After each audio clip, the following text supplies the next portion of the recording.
I'm Jacob Anderson. I build bikes at the Bicycle Exchange. And I am Chelsea Anderson. I work at Exploration Place. And we will be reading The Tale of Two Bad Mice by Beatrix Potter. Once upon a time, there was a very beautiful doll's house. It was red brick with white windows, and it had real muslin curtains and a front door and a chimney.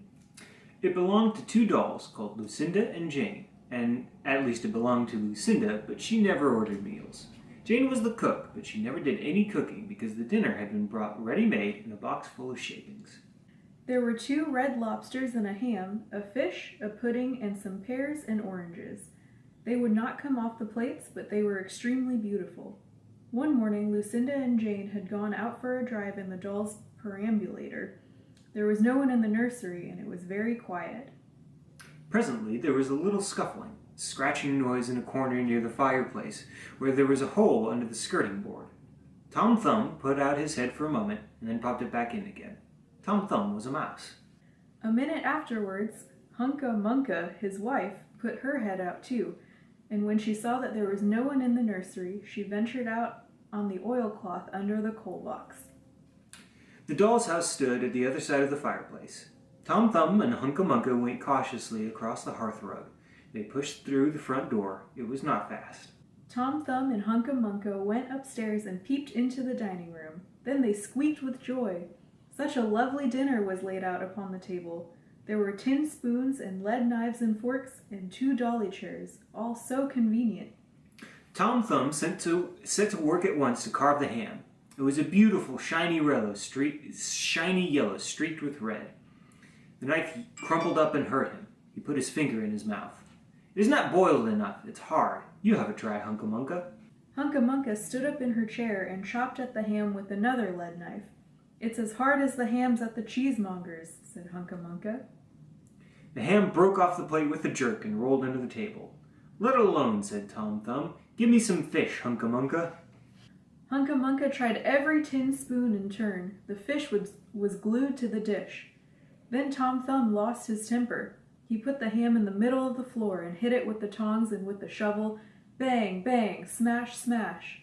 The ham flew all into pieces, for underneath the shiny paint it was made of nothing but plaster.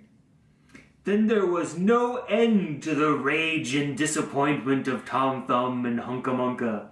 They broke up the pudding, the lobsters, the pears, and the oranges. As the fish would not come off the plate, they put it into the red, hot, crinkly paper fire in the kitchen, but it would not burn either.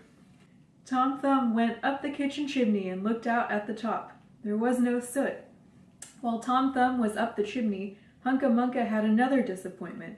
She found some tiny canisters upon the dresser labeled rice, coffee, sago, but when she turned them upside down, there was nothing inside except red and blue beads.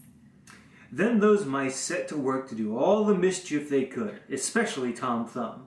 He took Jane's clothes out of the chest of drawers in her bedroom, and he threw them out of the top floor window. But Hunca Munca had a frugal mind.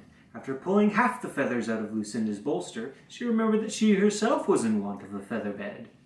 With Tom Thumb's assistance, she carried the bolster downstairs and across the hearthrug. It was difficult to squeeze the bolster into the mouse hole, but they managed it somehow.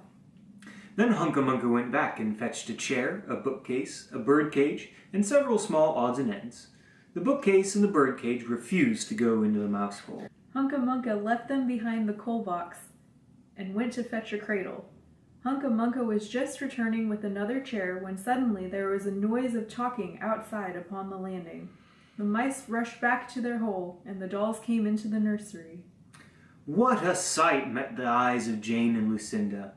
Lucinda sat upon the kitchen stove and stared, and Jane leant against the kitchen dresser and smiled, but neither of them made any remark. The bookcase and the birdcage were rescued from under the coal box, but Hunca Munca has got the cradle and some of Lucinda's clothes. She also has some useful pots and pans and several other things. The little girl that the doll's house belonged to said, "I will get a doll dressed like a policeman." But the nurse said, "I will set a mouse trap." So that is the story of the 2 bad mice. But they were not so very naughty after all, because Tom Thumb paid for everything he broke. He found a crooked sixpence under the hearthrug, and upon Christmas Eve he and Hunca Munca stuffed it into one of the stockings of Lucinda and Jane.